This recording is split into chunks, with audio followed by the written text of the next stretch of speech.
Question number 15 देख लेते हैं। For what value of n are the nth term of APs are equal. इस question में हमें दो एपीज दे रखी हैं। हमसे पूछा गया कि किस नंबर ऑफ टर्म्स पे जो इनकी nth टर्म है ना वो इक्वल होगा, मतलब इसका an इसके an के बराबर होगा किस नंबर ऑफ टर्म्स पे। तो फर्स्ट एपी का जो a है हमारा 63 है और d a2 माइनस a1 क्या है 2। उसके बाद सेकंड एपी जिसको हमने कैपिटल A से डिनोट किया है, इसका a हमारा 3 है और d a2 माइनस a1 तो क्या आ जाएगा 7। अब इसका an फर्स्ट एपी का an इक्वल होगा सेकंड एपी के an के। तो अब इनका फॉर्मूला लिख लेते हैं। an a plus n minus 1 into D, इसको हमने कैपिटल ले लिया है तो a plus n minus 1 into D.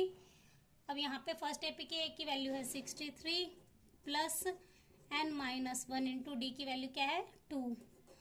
उसके बाद यहाँ पे सेकेंड एपी का a हमारा कितना है 3 plus n minus 1, capital D की वैल्यू क्या है 7। अब इसे सॉल्व कर लेते हैं। 63 प्लस 2 को n से मल्टीप्लाई करेंगे 2n, माइनस 1 को 2 से करेंगे तो -2 equal to 3 as it is, plus 7 को n से करेंगे 7n माइनस 7 1 जा 7। अब 63 में से 2 माइनस होगा तो कितना बचेगा 61 plus 2n as it is equal to minus plus minus 7 में से 3 माइनस होगा तो कितना बचेगा माइनस का 4, क्योंकि माइनस की वैल्यू बड़ी है, प्लस 7n।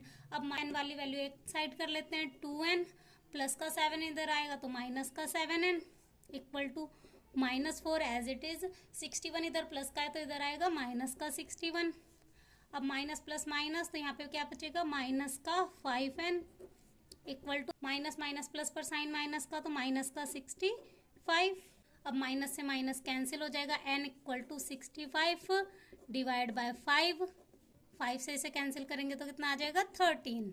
तो n की वैल्यू हमारी क्या आ गई 13th टर्म पे इनका जो nth टर्म है वो क्या होंगी इक्वल हो जाएंगी। अब question number 16, determine the APs whose third term is 16 and seventh term exceeds the fifth term by 12। इस क्वेश्चन में हमें थर्ड टर्म 16 दे रखी है और जो सेवेंथ और फिफ्थ टर्म का जो डिफरेंस है वो कितना है 12 है, क्योंकि सेवेंथ टर्म जो है वो फिफ्थ टर्म से कितनी ज्यादा है 12 ज्यादा है। तो थर्ड टर्म हमारी कितनी है 16, तो हम इसको क्या लिखेंगे a प्लस 2d। a3 हमारा कितना है 16, तो a plus 2d equal to 16, ये हमारी होगी इक्वेशन 1।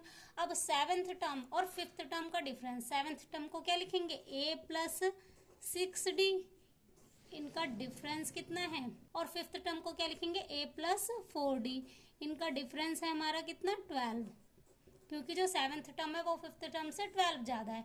अब इनका ब्रैकेट खोल लेते हैं, a प्लस 6d, माइनस को a से मल्टीप्लाई करेंगे तो माइनस का a, इसको माइनस से मल्टीप्लाई करेंगे तो माइनस का 4d इक्वल टू 12।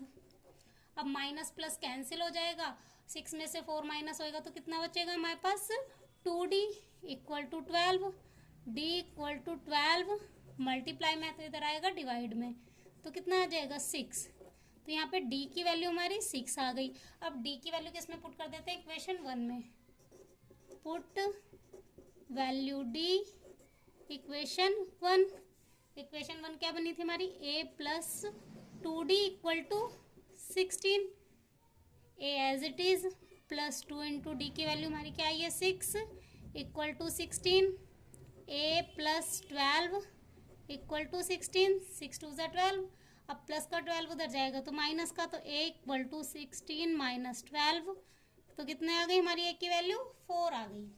अब हमें इसमें AP फाइंड करनी थी, तो हमारी AP क्या बन जाएगी, फर्स्ट टर्म हमारी 4 है तो फर्स्ट टर्म हमारी क्या हो गई 4। उसके बाद फर्स्ट टर्म में d प्लस करेंगे तो 4 और 6 10, सेकंड 10 हो गई, 10 में 6 प्लस करेंगे 16, तो हमारी AP क्या बन गई 4 10 16, तो ये हमारी AP बन गई। क्वेश्चन नंबर 17 देख लेते हैं। Find the 20th term from the last from the APs. हमें 20वीं टर्म फाइंड करनी है, कहाँ से, फ्रॉम द लास्ट, यानी कि पीछे से 20वीं टर्म फाइंड करनी है। अगर हमें इसे पीछे से फाइंड करना है तो हम इसे उल्टा करके लिख लेते हैं, जिससे कि क्वेश्चन करना बहुत ही ईजी हो जाएगा।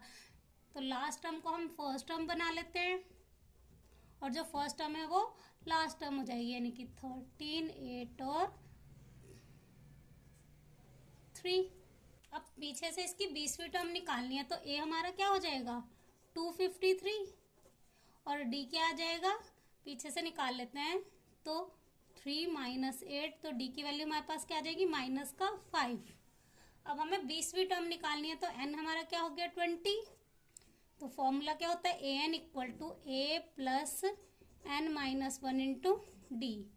ए 20 निकालना है तो ए की वैल्यू हमारी क्या है 253 प्लस 20 माइनस 1 इंटू डी की वैल्यू क्या आई है हमारी माइनस का 5।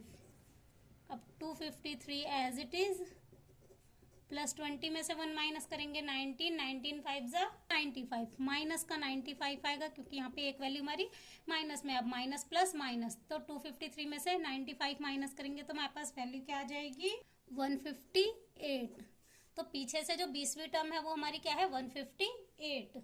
चलिए अब नेक्स्ट क्वेश्चन देख लेते हैं। क्वेश्चन नंबर 18 है the sum of 4th and 8th term of an APs is 24 and the sum of 6th and 10th term is 44. Find the first 3 terms of the AP. हमें 4th और 8th term का जो सम है वो 24 दे रखा है, उसके बाद 6th and 10th term का जो सम है वो 44 दे रखा है। हमें APs की फर्स्ट 3 टर्म फाइंड करनी है। तो 4th और 8th टर्म का सम A4 प्लस A8। 4th और 8th टर्म का जो सम है हमारा कितना है 24। 4th टर्म को हम क्या लिख सकते हैं A plus 3D plus 8th को हम क्या लिखेंगे A plus 7D equal to 24। अब A में A प्लस करेंगे तो ये हो जाएगा 2A plus 3D 7D 10D equal to 24। अब 2 कॉमन निकाल लेते हैं, 2 कॉमन आ गया तो बचेगा A plus 5D equal to 12। तो हमारी फर्स्ट इक्वेशन क्या बन जाएगी A plus 5D equal to 12। अब 6th और 10th टर्म का जो सम है वो 44 है, तो 6th टर्म को हम क्या लिखेंगे A plus 5D plus 10th term को क्या लिखेंगे A प्लस 9D। इनका सम कितना है 44। A में A प्लस करेंगे तो 2A plus 9 5 14D equal to 44। अब इनमें से भी हम 2 कॉमन निकाल लेंगे तो इक्वेशन क्या बन जाएगी A plus 7D equal to 22। तो हमारी इक्वेशन 2 क्या बन गई A plus 7D equal to 22। ये हमारी इक्वेशन 2 हो गई। अब इक्वेशन 1 और 2 को क्या कर लेते हैं सब्ट्रैक्ट कर लेते हैं। तो सब्ट्रैक्ट इक्वेशन 1 एंड 2।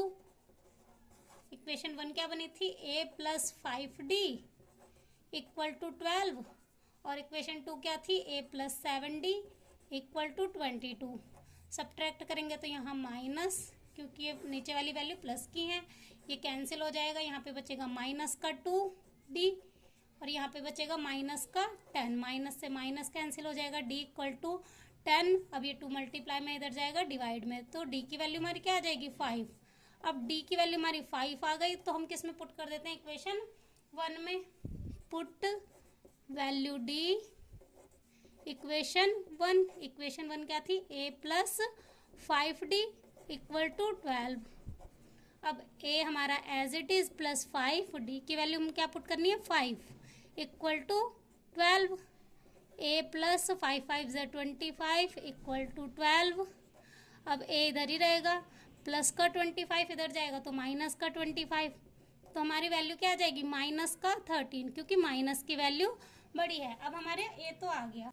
अब हमें 3 टर्म्स निकालनी थी, तो A1 तो हमारा कितना आ गया माइनस का 13, माइनस का 13। A2 क्या आ जाएगा A1 प्लस D। A1 हमारा है माइनस का 13 प्लस D की वैल्यू क्या है 5, तो माइनस प्लस माइनस तो कितना आ जाएगा माइनस का 8। A2 हमारा आ गया माइनस 8। A3 तो A3 कितना आ जाएगा A2 प्लस D। A2 की वैल्यू है माइनस 8 प्लस 5 तो माइनस का 3। तो हमारी 3 टर्म्स क्या आ गई माइनस 13, माइनस 8 और माइनस 3।